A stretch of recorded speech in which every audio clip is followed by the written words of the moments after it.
Well, epoxy is the recital for this episode. And I think it's really vital to rock this brine just exactly on time. Well, it's tricky. And it's in the title. So let's go. All right. Welcome back, boys and girls, to my workshop. And so this is not Mr. Rogers. This is me playing woodshop in my garage. And here's the legs. If you haven't been here, please watch some previous episodes, catch up, or I can kind of explain a little bit what's going on. I'm making some end tables. I'm just making sure the legs match up. Making 2 end tables, so there's 4 legs, and I ran them through the router.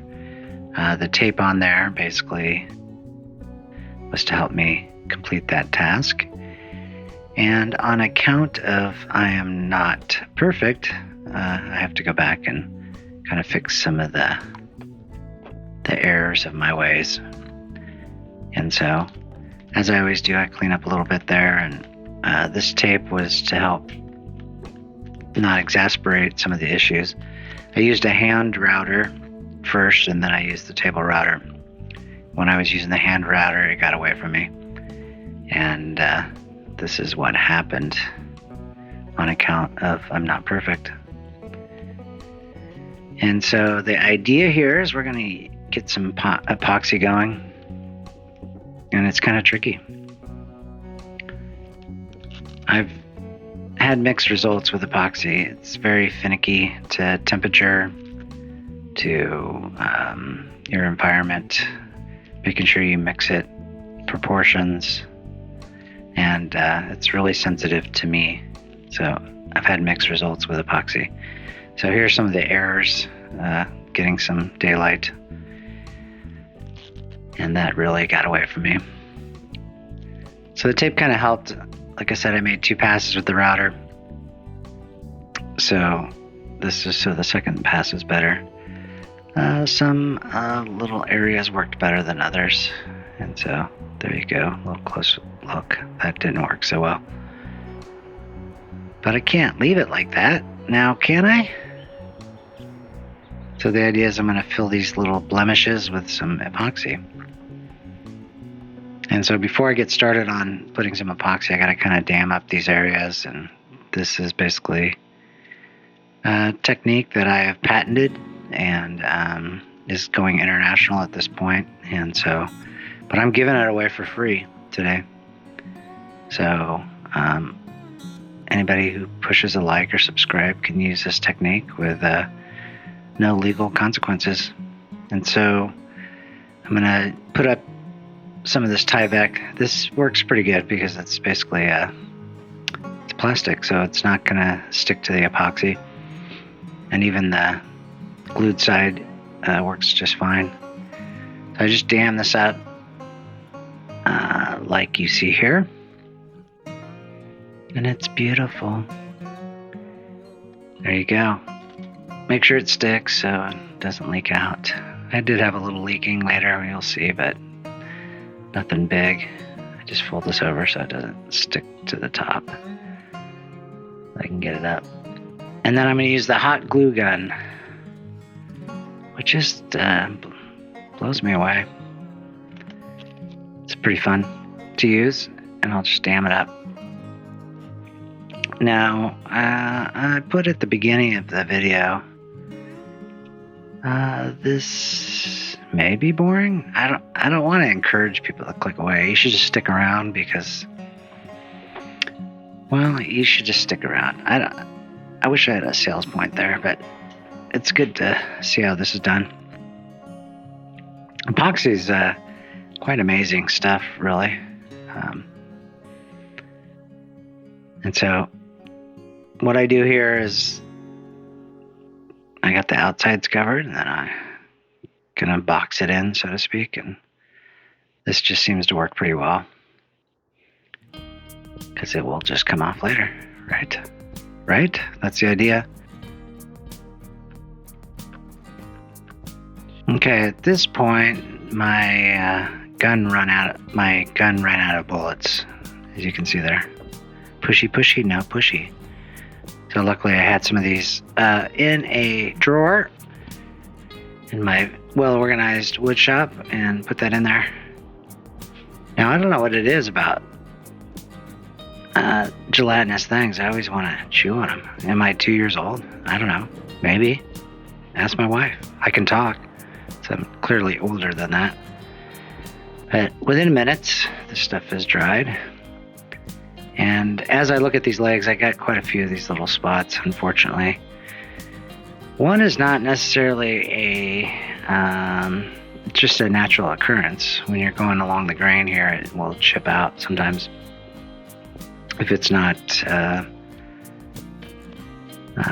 close enough. Anyways, routers take out stuff, and so chipped out some stuff and left with this. Also got to make it level, which unfortunately these are really oddly shaped items.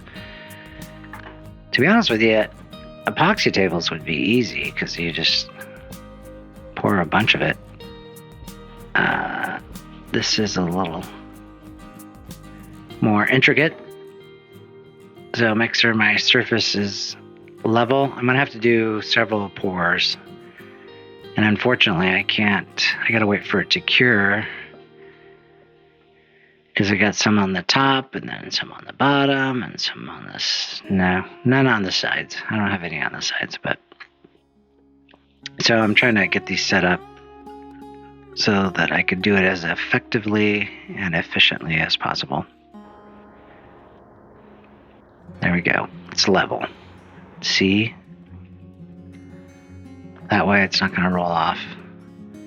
Now, my wife came out. I found these things. That's the fun thing about when I'm having to do stuff. I found those little sanding blocks, which I had picked up on Amazon, and they're really fun colors. Something a 2-year-old would like. How do you like that? But I'll use those later. I just found them when I was grabbing this stuff. So here we are. This is the secret sauce. It's 2.5 to 1. So for every 1 gram, you put 2.5 grams of part B. So if you have 10, that's 25. You get it, 100, 250. I think that's right. I also have found that just clear epoxy would work, but I like the black look, and it actually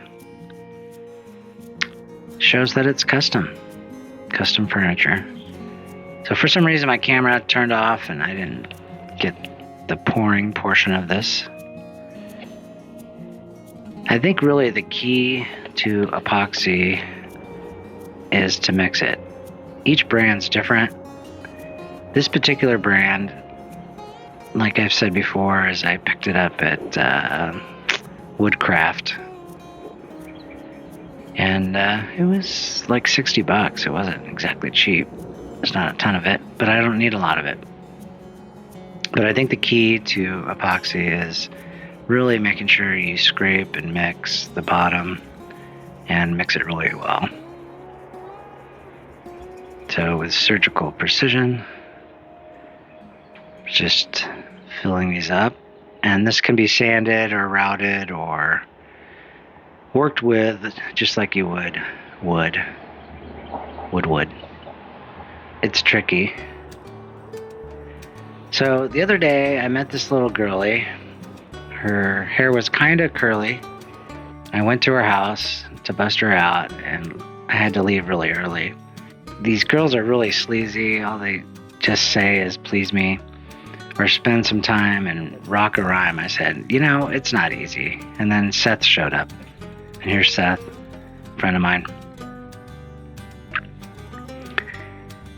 There we go. Tippity tap. This hardened up real well, so I'm pleased. Like I said, I gotta do a few of these, so we're gonna just walk through it. This video, I gotta say, admittedly, is not very exciting.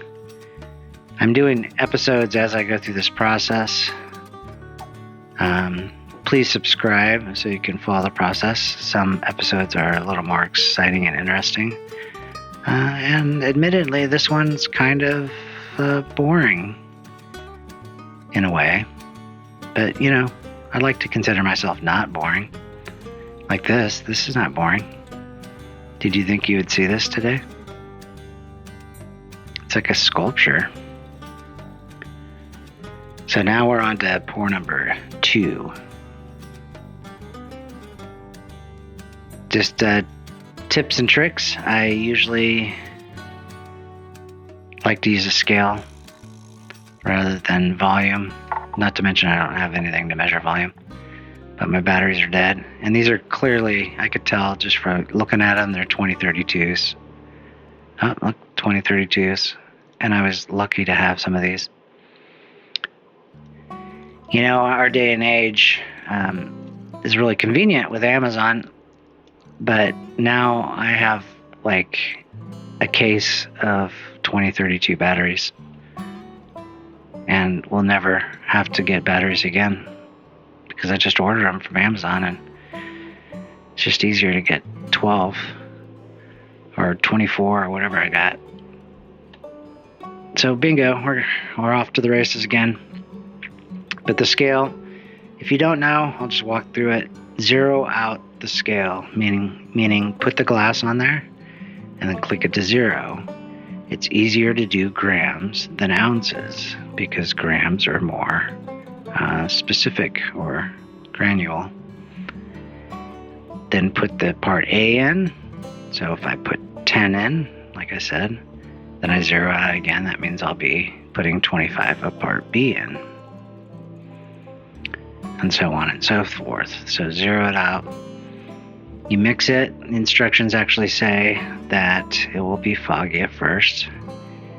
And this is where the details matter. Really scrape the sides.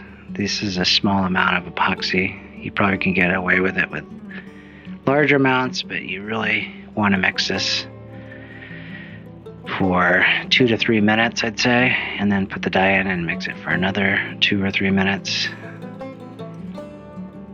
And just keep mixing, and then when you think you're done, keep mixing. That's my experience. So there you have it. Black epoxy. I mean, it's tricky to rock this rhyme that's right on time. It's tricky. So here we go.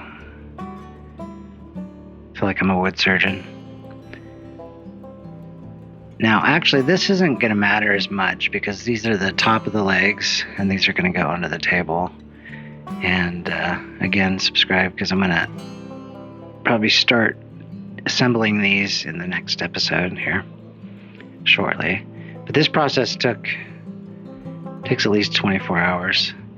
And I'm just doing that to make sure it's adhering to the wood. I don't know if it's necessary. Thought I'd put a little more tape on there to ensure that it doesn't get out of hand. Here's yesterday's pour.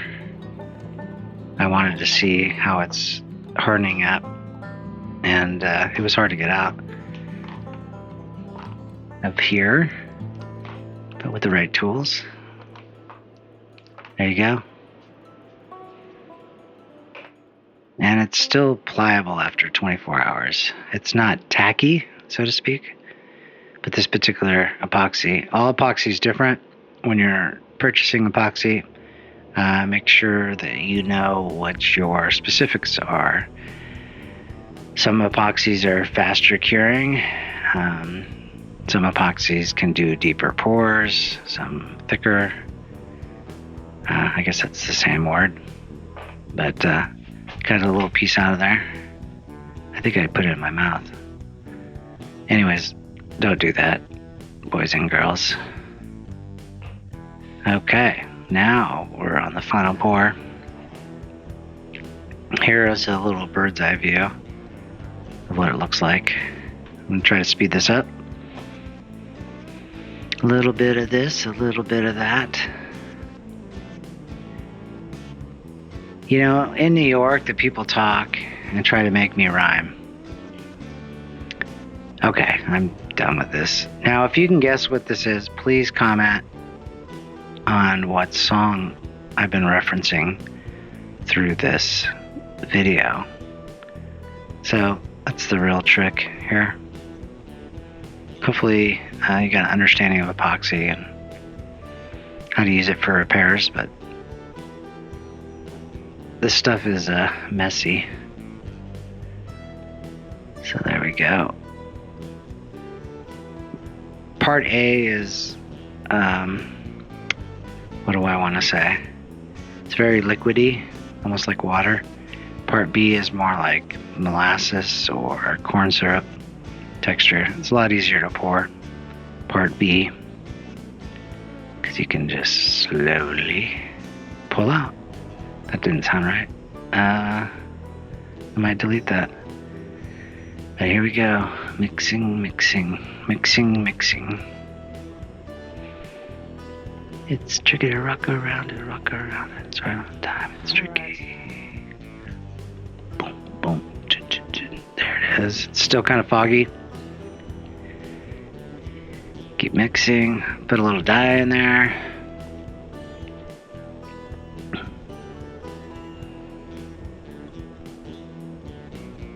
Put a little music on, maybe, right now. There we go.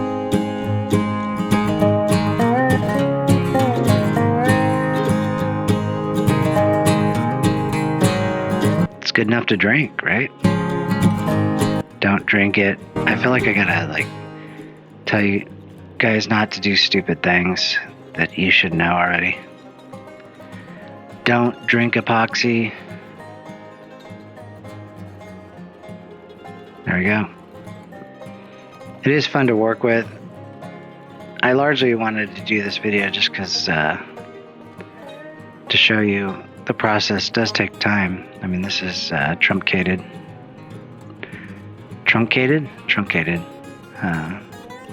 representation of what it takes. Did that guy with the miracle video. We were able to do that quickly. And set it and forget it. There you go. So there's the good sections. And that's what we're looking at. Now I was successful and it got cold in our area. And so this last one is a little tacky. So it's been a couple days. I'm trying to let it warm up. I brought these legs inside my house so that they can get a little warmer. Temperature really does play into it. You'd be better off if you can put your epoxy in a warm temperate environment before you even mix and pour. Would help it up. Heat does help, but heat can get away from you on bigger pours. So I appreciate you joining. That's it for this week, and we'll go from there. Okay, this episode's a little redundant. No, it's not. Kind of a little bit. Well, maybe you should just stick around and find out. No, you should probably click off now. Don't you do it.